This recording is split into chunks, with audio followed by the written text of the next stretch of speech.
Ganon din po yung loss of beneficial use. Tulad ng sinasabi ninyo na nagtambak na sila ng mga gamit doon, hindi mo na nasasaka ang iyong palayan, i-articulate mo yun sa korte, habang nagkakaso sila, sabihin mo, kulang po, ito po ang nawala sa aking kabuhayan. Idagdag niyo po yan sa just compensation. Meron pong jurisprudence na ganyan, kasi sa jurisprudence, nagpatayo sila ng airport, ang ingay na ng taas parati, hindi niya na nagagamit yung commercial space sa baba. So, binayaran siya ng korte kasi nawalan siya ng kabuhayan. Ganon din po ang pwede ninyong gawin. Patungkol naman po sa mga kalat, mga pakal, tama po yung ginawa ninyo, buti na lang na-actionan ka agad. Pero yung mga kinakalat nila na mga materials, sumbong po ninyo sa DPWH, dito rin sa munisipyo para ma-actionan, para mapatigil yun. Siyempre kung ma-quick ang ating executive department at nakita niyang hindi tama yung ginagawa nilang procedures doon. Halimbawa, binigyan pa sila ng building permit at mga permit dapat at iba pang bagay. Kahit yan ata sa barangay ninyo, baka may requirement din mga permit dyan.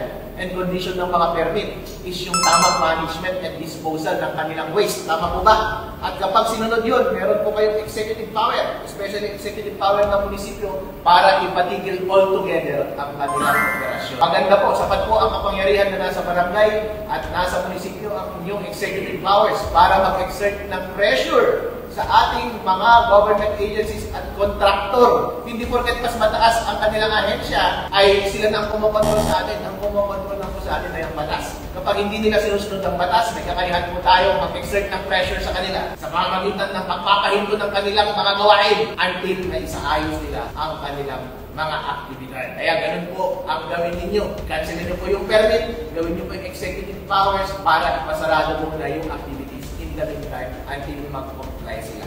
Ang iba pa pong paraan dyan, aside from the executive, meron din pong judiciary. Magsama po kayo ng kaso. Pero